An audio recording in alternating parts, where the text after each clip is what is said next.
terbaik-baik kita, bulan yang lebih baik daripada bulan Ramadan yang sebelumnya. Begitu banyak nikmat Allah yang diberikan kepada kita, yang sampai Allah pun merupakan dalam Al-Quran, walau annama fil ardi min syajaratin aqlam, seandainya pepohonan yang ada di bumi ini dijadikan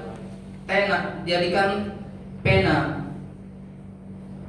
wal bahru yamudduhu, dan lautan dijadikan tintanya, min ba'dihi sab'atu abhurin ma nafidat kalimatullah, dan tiba ditambah 7 semisalnya dengan yang tadi untuk menuliskan kalimat-kalimat Allah atau nikmat-nikmat Allah yang telah diberikan kepada kita, maka tidaklah cukup. Begitu banyak nikmat Allah yang diberikan kepada kita.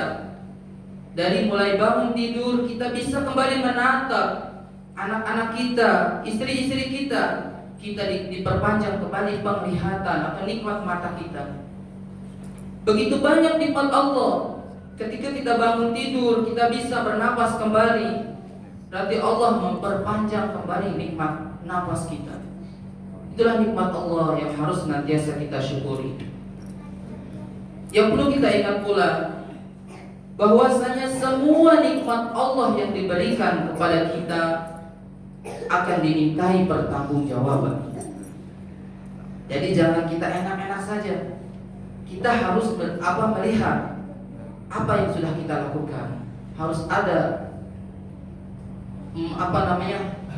melihat apa yang kita kerjakan. Dalam hadisnya disebutkan, la tazulu qadama 'abdin yaumal qiyamah hatta yus'al. Jadi tidak akan bergeser kaki seorang hamba sebelum dimintai pertanggungjawaban atau ditanya. Yang pertama tentang apa? An umrihi fima afna, yaitu tentang umur. Untuk apa ia lakukan umurnya, atau ia semasa mudanya dikerjakan untuk apa? Atau untuk mendekat kepada Allah atau selainnya. Yang kedua, wa an ilmihi fima fa'ala, tentang ilmu yang sudah Allah berikan kepada kita, apa yang digunakan. Atau apakah untuk mendekatkan diri kepada Allah, berjalan di dakwahnya Allah, menegakkan kalimat Allah, atau sebaliknya. Yang selanjutnya adalah wa an malihi min aina iktasaba wa fima anfaqa. Selanjutnya adalah tentang harta kita, dari mana kita dapatkan dan bagaimana kita menginfakkan atau menyalurkannya. Dan selanjutnya adalah wa an jismihi fima abla. Selanjutnya adalah jasad kita atau jasmani kita. Untuk apa kita gunakan tangan yang Allah berikan, mata yang Allah berikan, semua yang Allah berikan, atau untuk kita gunakan dengan mendekatkan diri kepada Allah, atau hanya bermaksiat kepada Allah. Itulah nikmat Allah yang Allah berikan, yang semuanya akan dimintai pertanggungjawaban.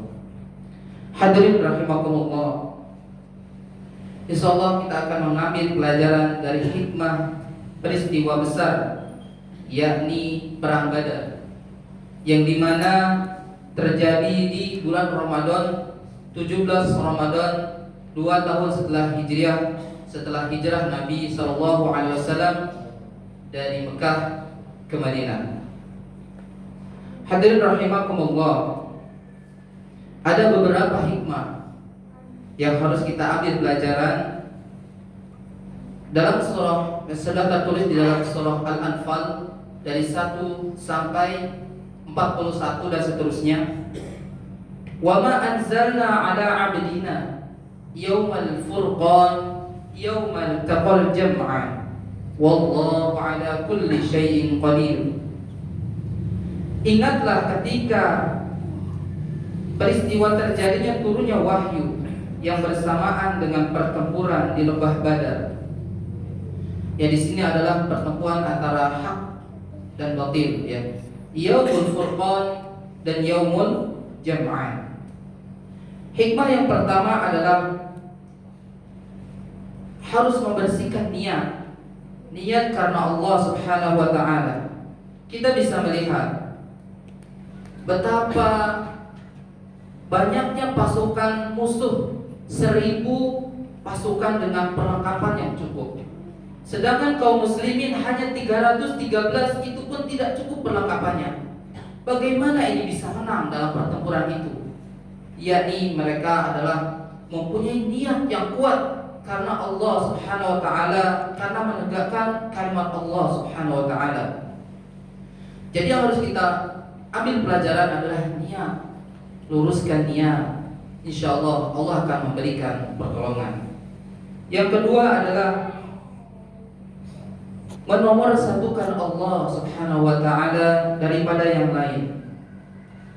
Pada kenyataannya manusia sering sekali bergantung pada hal yang lain ketika diberikan ujian oleh Allah Subhanahu wa taala.